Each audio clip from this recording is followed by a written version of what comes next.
It was one of those nights when the city felt alive in a way that made your skin crawl.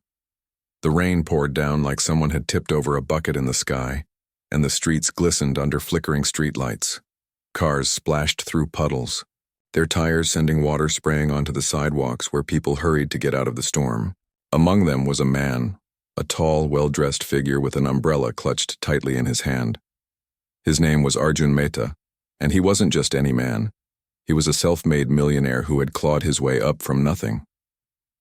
Arjun had spent his entire life chasing success.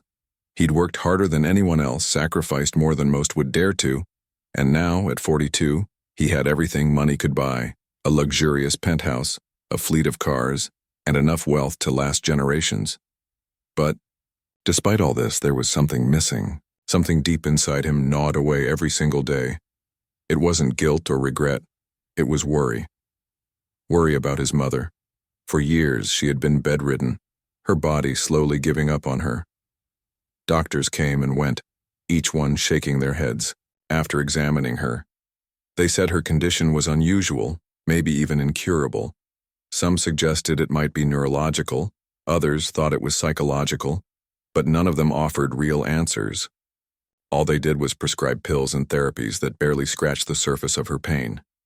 Every time Arjun visited her, he saw the same thing: sadness etched into her face, resignation in her eyes, and every time, he left feeling helpless. That night, as Arjun stepped out of his office building, he couldn't shake off the heaviness weighing on his chest. The rain soaked through his shoes almost immediately, but he didn't care. He was lost in thought, replaying memories of his childhood, how his mother used to walk him to school, hold his hand during thunderstorms, and scold him gently when he came home late. She was his rock, the person who believed in him when no one else did. Now she lay trapped in her own body, unable to move, unable to live the life she deserved. Just as Arjun reached for the handle of his chauffeur-driven car, a voice interrupted his thoughts. "Sir, please wait." He turned around sharply, startled. Standing a few feet away was a boy, drenched from head to toe, shivering violently in the cold. His clothes were torn and muddy, clinging to his thin frame like a second skin. His hair stuck to his forehead, dripping water onto his narrow shoulders. In his hands, he clutched what looked like a small bundle wrapped in cloth. For a moment, Arjun stared at him blankly, wondering if he should dismiss him outright. After all, beggars weren't uncommon in this part of the city. They approached rich men like him all the time, asking for coins or food. But something about this boy stopped him.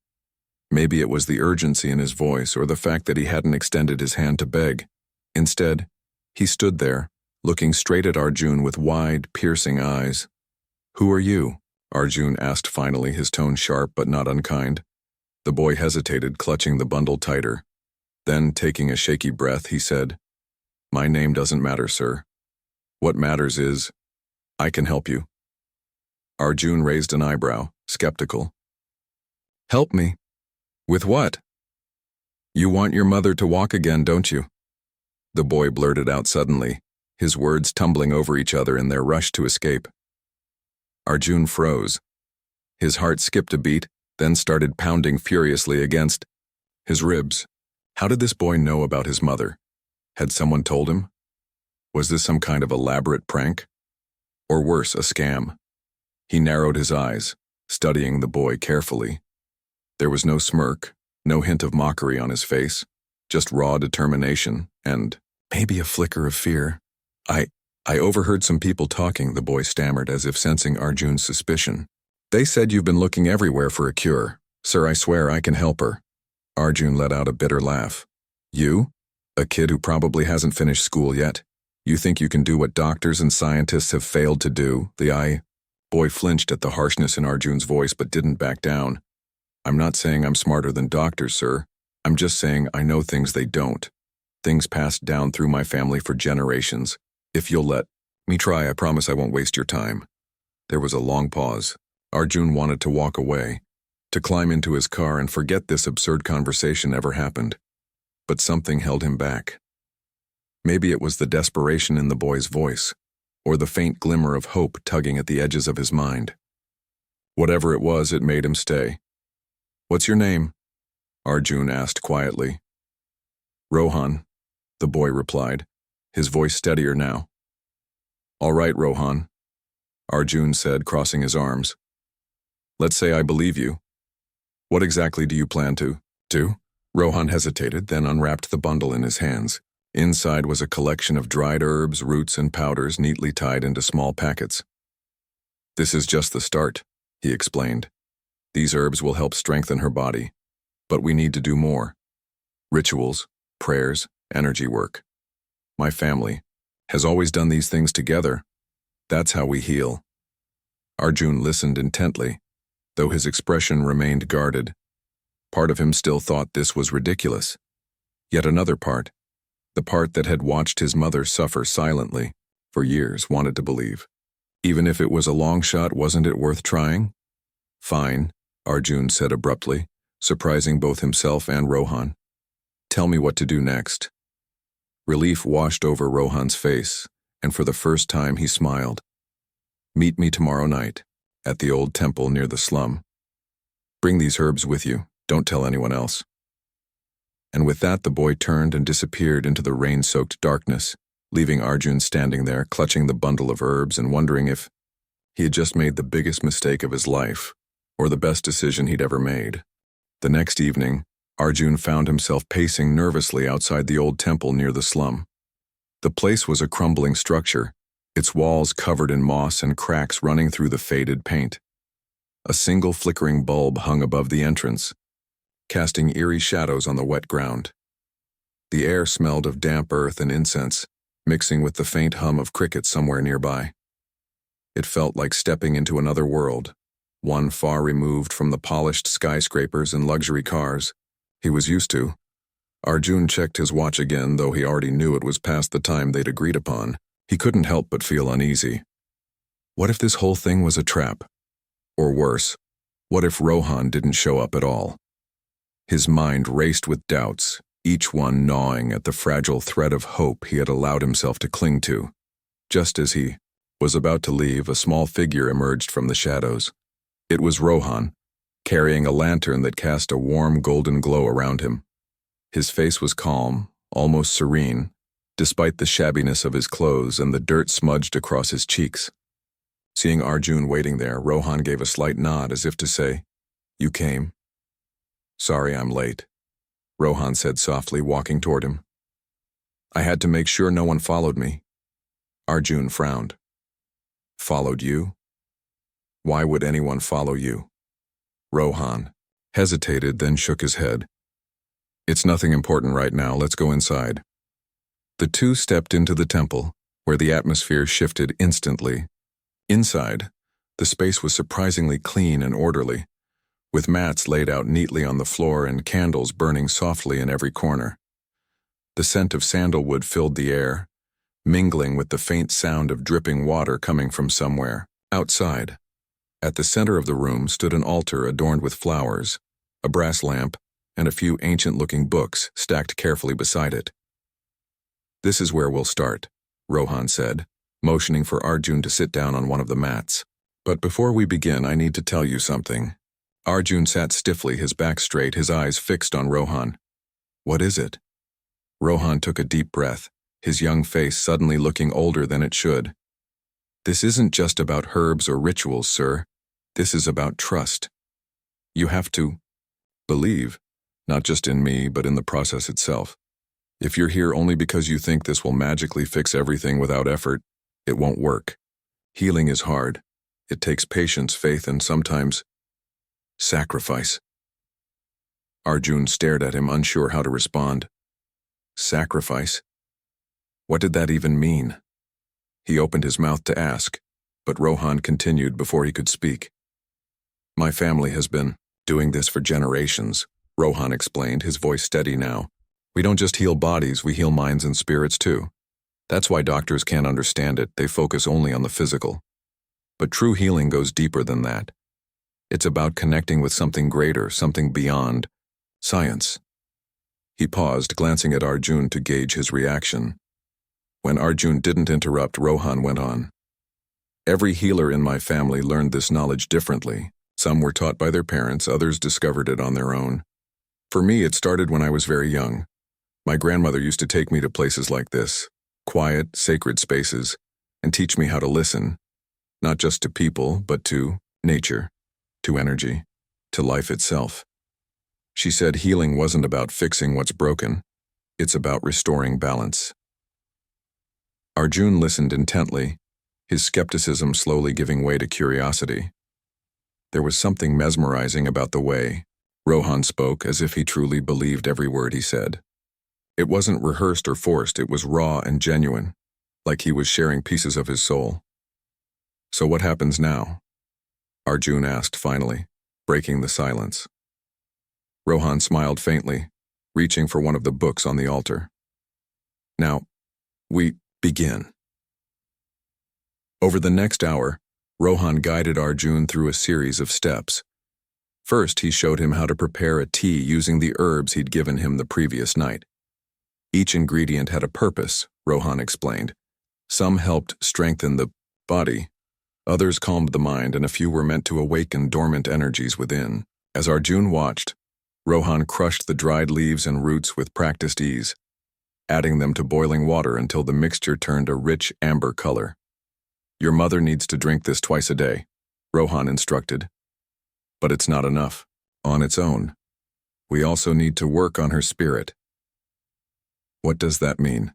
Arjun asked, frowning. "It means meditation," Rohan replied simply. "Not the kind most people do to relax, but something deeper. I'll teach you exercises that will help clear negative energy from her surroundings, and later, we'll perform ceremonies under the moonlight to channel positive energy into her body." Arjun raised an eyebrow. "Ceremonies? Under the moonlight? Isn't that a bit unusual?" Rohan chuckled softly, surprising Arjun with the warmth in his laugh. "Unusual doesn't mean wrong, sir. Just because something seems strange doesn't mean it won't work. Trust me, I've seen miracles happen." For a moment, Arjun wanted to argue, to demand proof or evidence. But looking into Rohan's eyes, he realized the boy wasn't trying to convince him of anything. He was simply stating facts, sharing what he knew without arrogance or pretense. And maybe, just maybe, that was enough. As the night wore on, Rohan shared more details about his family's history. He spoke of ancestors who had healed entire villages during epidemics, of secret techniques passed down only to those deemed worthy. He talked about the dangers, too. The rival factions who sought to steal their knowledge, the threats and violence that eventually drove his family into hiding. By the time he finished, Arjun felt a mix of awe and unease. This wasn't just a story about healing. It was a tale of survival, resilience, and courage. Before leaving, Rohan handed Arjun another small pouch filled with herbs. "Take this with you," he said, "and remember, this is just the beginning. Tomorrow night we'll meet again. Bring your mother's photograph. It'll help us connect with her energy." Arjun nodded, clutching the pouch tightly in his hand. As he walked back to his car, he couldn't shake off the feeling that his life was about to change in ways he couldn't yet imagine. For the first time in years, he felt a spark of hope, a tiny flame flickering in the darkness. Whether it would grow into a fire remained to be seen, but for now, it was enough to keep him moving forward. The days that followed were unlike anything Arjun had ever experienced. He found himself caught between two worlds, the sleek, polished life he'd built as a millionaire, and the mysterious, almost mystical path Rohan had introduced him to. Every night after finishing his work at the office, Arjun would drive to the old temple near the slum, carrying the pouch of herbs and a photograph of his mother tucked safely in his pocket. The contrast couldn't have been starker, his chauffeur-driven car pulling up outside a crumbling building where flickering lights barely held back the shadows. Each meeting with Rohan felt like stepping into uncharted territory. At first, Arjun struggled to keep up. The rituals seemed strange, even bizarre. There was chanting under the moonlight, lighting incense sticks arranged in specific patterns, and meditating for hours until his legs went numb. But what surprised him most was how natural it all felt once he let go of his skepticism. It wasn't about questioning whether it made sense. It was about trusting the process, and more importantly, trusting Rohan. Rohan, for his part, never wavered. He moved through each ritual with quiet confidence, explaining every step patiently but firmly. "This isn't magic," he told Arjun one night as they sat cross-legged on the temple floor. "It's science we don't fully understand yet. Everything in this universe is connected. Energy flows between people, nature, and spirits. We're just learning how to tap into that flow." Arjun nodded, though he still didn't fully grasp. What amazed him, however, was the change he began noticing in his mother. After just a few days of giving her the herbal tea and performing the exercises Rohan taught him, there were subtle signs of improvement. Her fingers, which had lain motionless for years, started twitching slightly. One morning, she murmured, something faintly while lying in bed, a sound so small it could have been missed if Arjun hadn't been sitting beside her at the time. "Did you hear that?" Arjun asked excitedly, rushing to call the nurse who cared for her. The nurse smiled, kindly but remained cautious. "It's good to see some response, sir, but miracles take time. Let's not get our hopes too high." But Arjun couldn't help it. For the first time in years, he allowed himself to hope. And with each passing day, the changes became harder to ignore. His mother's breathing grew steadier, her eyes brighter. Then came the moment that left everyone speechless. One evening, as Arjun gently massaged her feet during their therapy session, her toes curled slightly. Just a fraction of movement, but enough to send shivers down his spine. He called Rohan immediately. "She moved," Arjun exclaimed, his voice trembling with emotion. "Her toes, they moved." On the other end of the phone, Rohan sounded calm but pleased. "That's wonderful news, sir. Keep doing what you're doing. This is just the beginning." Despite the progress, doubts lingered in Arjun's mind. Could these ancient methods really be responsible for such dramatic improvements? Or was it possible that modern medicine had simply underestimated her condition? To ease his concerns, he decided to consult Dr. Kapoor, the neurologist who had treated his mother for years. Dr. Kapoor listened attentively as Arjun described the treatments, frowning slightly when Arjun mentioned the herbs and rituals. "I can't explain it scientifically," the doctor admitted finally. "But I won't dismiss it either. If your mother is showing signs of recovery, then something must be working. Whether it's psychological or physiological, the result is undeniable." Those words gave Arjun the reassurance he needed. Still, he knew he couldn't rely solely on doctors or science to understand what was happening. He needed answers from Rohan, and not just about the healing process. There was something deeper gnawing at him. Why had Rohan chosen to share his family's secrets with a stranger? Why risk revealing knowledge that had been guarded for generations? One night, as they prepared for another ceremony, Arjun finally voiced his question. "Why me, Rohan? Why are you helping my mother?" Rohan paused, his hands hovering over the incense sticks he'd been lighting. For a moment, he looked younger than ever, almost vulnerable. Then, taking a deep breath, he said, "Because you reminded me of my father." Arjun blinked, startled. "Your father?" Rohan nodded, staring at the flame dancing atop the stick. "He was a healer too, one of the best. But he believed in using his gift only for those who truly deserved it. Not because they paid well or begged, but because they showed kindness, humility, and love for the person they wanted to help. When I saw you talking about your mother, I saw that same desperation and love in your eyes. It reminded me of how my father used to look whenever someone came to him for help." There was a long silence as Arjun absorbed his words. "What happened to him?" he asked softly. Rohan's expression darkened. "He was killed, along with the rest of my family." Arjun's heart sank. "Killed? By whom?" "People who wanted our secrets," Rohan replied bitterly. "They thought they could force us to reveal everything, to use our knowledge for profit. When we refused, They destroyed us. I'm the only one left. The weight of Rohan's words hit Arjun like a punch to the gut. Suddenly, the boy's courage and determination made perfect sense. He wasn't just fighting to preserve his family's legacy. He was fighting to survive. And now, somehow, Arjun had become part of that fight. You don't have to worry, Arjun said firmly, placing a hand on Rohan's shoulder. I'll protect you. No one will hurt you, not while I'm around. Rohan looked up at him, his eyes glistening with unshed tears. Thank you, sir. That means more than you know. As the nights passed, their bond grew stronger. Arjun stopped, seeing Rohan as just a beggar boy. Instead, he saw him as a teacher, a guide, and perhaps even a friend. In return, Rohan began opening up more, sharing stories of his childhood and the lessons his grandmother had taught him. Through these conversations, Arjun realized how much wisdom lay hidden beneath the surface of this seemingly ordinary boy. But their journey was far from over.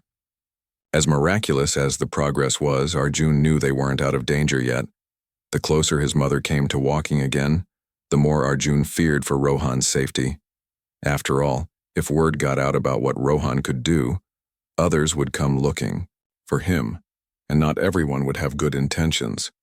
Little did Arjun know, trouble was already brewing on the horizon. As the weeks went by, Arjun's mother continued to improve in ways that defied explanation. Her movements became steadier, her voice clearer, and there were even moments when she managed to sit up on her own for short periods of time. The entire household buzzed with cautious optimism. Nurses whispered among themselves about the miracle, while distant relatives who hadn't visited in years suddenly reappeared, eager to see what was happening. But amidst all the excitement, Arjun couldn't shake off a growing sense of unease. It started subtly. A strange car parked outside his building one evening, its occupants lingering too long before driving away. Then came the phone calls, vague messages asking if Arjun had discovered any new treatments for his mother. At first he dismissed them as curiosity or idle gossip, but when a man approached him after a business meeting, casually mentioning how remarkable it was that his mother was recovering, Arjun's instincts kicked in. Something wasn't right. One night, as he drove back from the temple, Arjun noticed headlights following him. He tried to ignore it at first, telling himself it was just another car on the road. But when the vehicle stayed behind him through 3 turns and eventually pulled up beside him at a red light, his heart began to race. In the dim glow of the streetlights, he caught a glimpse of 2 men inside, an older man in a suit and a younger one wearing sunglasses despite the late hour. They didn't speak or make eye contact, but their presence felt deliberate, almost threatening. By the time Arjun reached home, his hands were gripping the steering wheel so tightly they ached. He sat in the driveway for several minutes trying to calm down. Was he imagining things, or was someone really watching him? The answer came sooner than he expected. 2 nights later, Rohan didn't show up at the temple. Arjun waited for over an hour, pacing back and forth under the flickering bulb outside. His phone rang multiple times, but each call ended abruptly after a single ring, likely pranks designed to unsettle him further. Finally, unable to stand the suspense, he called Rohan's number. It went straight to voicemail. Panic began to creep in. What if something had happened to the boy? Without thinking twice, Arjun drove to the slum where Rohan lived. The narrow alleys were dark and deserted, lit only by the occasional lantern hanging from a doorway. The air smelled of damp, earth and burning trash. As he stepped out of his car, a group of children playing near a puddle stopped mid-game to stare at him curiously. One of them recognized him immediately. "Are you looking for Rohan?" the boy asked, stepping forward hesitantly. "Yes," Arjun replied quickly, crouching down to meet the child's gaze. "Do you know where he is?" The boy glanced around nervously before whispering, "Some men took him last night. Big cars, shiny suits. Everyone's scared." Arjun's stomach dropped. "Where did they take him?" "I don't know," the boy said, shaking his head. "But I heard them talking about some rich guy who wants his secrets." "Rich guy?" The words hit Arjun like a punch to the chest. Someone powerful and dangerous had found out about Rohan's abilities. And now, the boy was gone. Arjun's mind raced as he sat in his car, gripping the steering wheel so tightly his knuckles turned white. He had always considered himself a man of action, someone who thrived under pressure and never backed down from a challenge. But this was different. This wasn't just about him. It was about Rohan, the boy who had risked everything to help his mother. And now, because of Arjun's involvement, Rohan was in danger. He knew he couldn't handle this alone. For the first time in years, Arjun reached out to people he trusted, his closest friends, allies in high places, and even a private investigator he'd worked with on business deals. Within hours, he pieced together fragments of information that painted a chilling picture. The men who had taken Rohan worked for a powerful pharmaceutical tycoon, a man known for his ruthless tactics and insatiable greed. His name was whispered in hushed tones across boardrooms and government offices, a man whose wealth rivaled Arjun's, but whose morals were non-existent. This tycoon had heard rumors about Rohan's abilities. At first, he dismissed them as superstition, but when reports surfaced of Arjun's mother showing signs of recovery, curiosity turned into obsession. To him, Rohan wasn't just a gifted healer. He was a potential gold mine. If he could extract the boy's knowledge and patent it, he could monopolize an entirely new branch of medicine, one that blended ancient wisdom with modern science. The thought made Arjun sick to his stomach, but there was no time to dwell on anger or guilt. Arjun sprang into action, using every resource at his disposal. He hired lawyers to file petitions demanding Rohan's release, bribed officials to dig deeper into the case, and rallied public support by anonymously leaking details of the abduction to journalists. It was risky. Exposing such a powerful figure could backfire, but Arjun didn't care. All that mattered was getting Rohan back safely. The days that followed were a blur of sleepless nights and frantic phone calls. Every lead seemed to end in dead ends, every clue more cryptic than the last. Then one evening, Arjun received a call from the private investigator. "We found him," the man said tersely. "They're holding him at a remote facility outside the city. But sir, you need to understand something. This isn't going to be easy. These people aren't amateurs. They'll do whatever it takes to protect their interests." Arjun clenched his jaw. "I don't care what it takes. Just tell me where he is." The investigator hesitated before giving him the address. "Be careful, sir. You're playing with fire." That night, Arjun drove to the location armed with nothing but determination and a small team of loyal associates. The facility was tucked away in the countryside, surrounded by dense forests and guarded by tall fences topped with barbed wire. Floodlights illuminated the compound, casting long shadows across the muddy ground. As they approached, Arjun felt a knot tighten in his chest. This wasn't just a rescue mission. It was a battle against forces far greater than himself.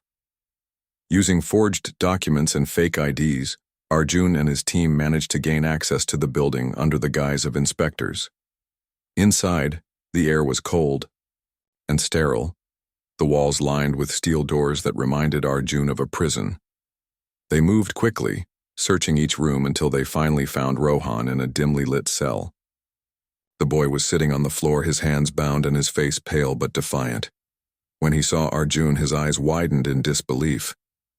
"Sir, what are you doing here?" Rohan asked weakly, his voice trembling. "Getting you out of here," Arjun replied firmly, cutting through the ropes with a pocket knife. "Can you walk?" Rohan nodded, though his legs wobbled as he stood up. "They wanted me to tell them everything," he muttered bitterly. "But I didn't say a word." "I know," Arjun said, placing a reassuring hand on his shoulder. "Let's go." Their escape was anything but smooth. Alarms blared as soon as they stepped into the hallway, and within minutes, guards were chasing them through the labyrinthine corridors. Arjun shielded Rohan with his body, shouting instructions to his team as they dodged bullets and scrambled toward the exit. By the time they reached the car parked outside, both of them were drenched in sweat and adrenaline. As they sped away, Rohan collapsed onto the seat beside Arjun, his breathing ragged but alive with relief. "Thank you, sir," he whispered, tears streaming down his face. "You saved me." "No," Arjun said softly, glancing at him. "You saved us first. Now it's my turn to protect you." Back in the city, news of the scandal spread like wildfire. Journalists pounced on the story, exposing the pharmaceutical tycoon's illegal activities and unethical experiments. Public outrage forced authorities to launch an official investigation, leading to multiple arrests and the shutdown of the facility. The tycoon, once untouchable, found himself facing charges that would likely keep him behind bars for life. But Arjun didn't stop there. He realized that Rohan's knowledge was too precious and too vulnerable to remain hidden. Together, they decided to bring it into the light, not for profit but for humanity. With Arjun's resources and Rohan's expertise, they founded a foundation dedicated to blending traditional healing practices with modern medicine. The goal was simple: to provide affordable, holistic healthcare to those who needed it most. For Rohan, it was a chance to honor his family's legacy without fear. For Arjun, it was redemption, a way to channel his wealth and influence into something meaningful. Together, they traveled across the country, sharing their work with doctors, researchers, and communities eager to learn. Slowly but surely, they began changing lives, not just through treatments, but through hope. Years passed, and the world changed in ways no one could have predicted. What started as a quiet partnership between Arjun and Rohan blossomed into something far greater, a movement that touched millions of lives. Their foundation grew from a single healing center to a network of clinics spread across the country, each one dedicated to blending ancient wisdom with modern medicine. People from all walks of life came seeking help: farmers struggling with chronic pain, mothers desperate to heal their sick children, elderly individuals hoping for a second chance at mobility. For many, the treatments worked where others had failed, offering not just physical relief but emotional and spiritual healing. Arjun watched it all unfold with a mix of pride and awe. He often found himself standing outside the clinics, observing the patients who arrived with weary eyes and left with renewed hope. It was humbling to see how much trust people placed in them, and how Rohan, once a forgotten beggar boy, had become a beacon of light for so many. The boy's confidence had grown over the years, transforming him into a young man capable of commanding rooms full of doctors and scholars. Yet, despite his newfound fame, Rohan remained grounded, always remembering where he came from and why he did what he did. One evening, as they sat together on the terrace of Arjun's home, watching the sun dip below the horizon, Rohan turned to him with a thoughtful expression. "Do you ever think about how different our lives would have been if we hadn't met that night?" he asked. Arjun chuckled softly, leaning back in his chair. "All the time," he admitted. "I'd probably still be chasing deals and contracts, thinking I had everything figured out. And you? Well, I don't even want to imagine what might have happened to you." Rohan nodded slowly, his gaze fixed on the distant skyline. "Sometimes I wonder if fate brought us together, not just for your mother or me, but for everyone we've helped since then." "Maybe," Arjun said, smiling. "Or maybe it was just dumb luck. Either way, I'm glad it happened." Their bond had deepened over the years, evolving into something akin to father and son. Arjun often joked that Rohan was the only person who truly understood him, while Rohan teased that Arjun needed lessons in humility. But beneath the laughter lay a profound respect and gratitude for each other and for the journey they had shared. Arjun's mother, now walking with the aid of a cane, became a regular presence at the Foundation's events. She loved meeting the patients, listening to their stories, and sharing her own experience of recovery. Her transformation had inspired countless others, proving that miracles were possible when science and spirit worked hand in hand. Watching her interact with people, Arjun felt a sense of peace he hadn't known in decades. His mother wasn't just alive, she was living again, and that made every challenge worth it. But the road hadn't been without its bumps. There were skeptics who dismissed their work as pseudoscience, critics who accused them of exploiting traditional practices for personal gain. Some even tried to shut them down, filing lawsuits and spreading misinformation. Through it all, however, Arjun and Rohan stood firm, refusing to compromise their mission. They knew the truth would eventually speak for itself, and it did. As more success stories emerged, the naysayers faded into the background, replaced by supporters eager to join their cause. The grand opening of their largest healing center yet marked a turning point. Located in the heart of the city, the state-of-the-art facility combined cutting-edge technology with serene spaces designed for meditation and reflection. On the day of the ceremony, thousands gathered to celebrate, not just politicians and celebrities, but ordinary people whose lives had been transformed by the foundation's work. Children danced in the courtyard. Elders shared meals under colorful canopies, and volunteers handed out pamphlets explaining the unique approach behind the treatments. As the crowd settled into their seats, anticipation buzzed in the air. Rohan took the stage first, his youthful energy captivating everyone within moments. He spoke passionately about the importance of preserving traditional knowledge, urging listeners to embrace both science and spirituality. Healing isn't just about curing diseases, he said, his voice ringing clear across the open space. It's about restoring balance to our bodies, our minds, and our communities. When we heal one person, we heal everyone around them. That's the power of connection. When it was Arjun's turn to speak, he began by thanking Rohan, not just for saving his mother, but for teaching him what truly mattered in life. Before I met this boy, he said, gesturing toward Rohan, I thought success was measured in bank balances and boardroom victories. But he showed me something far more valuable: compassion, resilience, and the courage to believe in miracles. If there's one thing I've learned, it's that none of us can do great things alone. We need each other to lift us up, to guide us, and sometimes to remind us of who we really are. The audience erupted in applause, cheering loudly as fireworks lit up the sky above. Standing side by side, Arjun and Rohan looked out at the sea of faces, knowing they had created something extraordinary together. Later that night, as the celebrations wound down and the streets emptied, Arjun stood beside his mother, watching Rohan chat animatedly with a group of children. For the first time in years, he felt truly content. Wealth, power, and status no longer defined him. Instead, he saw himself as part of something bigger, a legacy built on kindness, trust, and unwavering faith in humanity.